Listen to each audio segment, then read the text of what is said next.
एक बिल्ला साइंसदान था जिसकी आंखों में अजीब सा जुनून और दिमाग में ख़तरनाक आइडियाज़ का तूफ़ान था।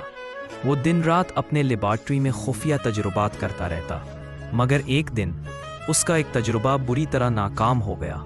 इस नाकामी ने आसमान का सुकून चीर डाला। नीला आसमान स्याह धुंध में डूबने लगा, बादल खून की तरह सुर्ख चमकने लगे और ज़मीन पर एक अजीब सा खौफ उतर आया।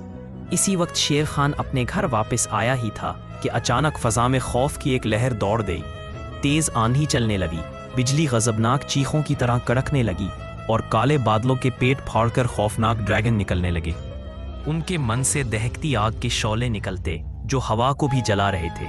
शेर खान की आंखों में आग भर गई।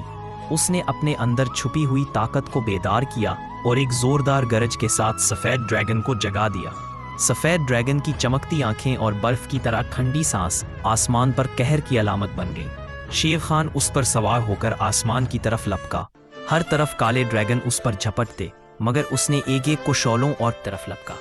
हर तरफ काले ड्रैगन उस पर झपटते, मगर उसने एक एक को शौलों और बर्फीली तलवारों से चीर डाला। हवा में आग और बर्फ का तूफान मच गया। काले ड्रैगन एक एक करके चीखते हुए नीचे गिरने लगे। आखिरकार अपनी पूरी ताकत और सफ़ेद ड्रैगन की कुव्वत से शेर खान ने बादलों को चीर कर आसमान को साफ कर दिया। रोशनी वापस आ गई, हवा ठंडी हो गई और दुनिया ने सुकून का सांस लिया।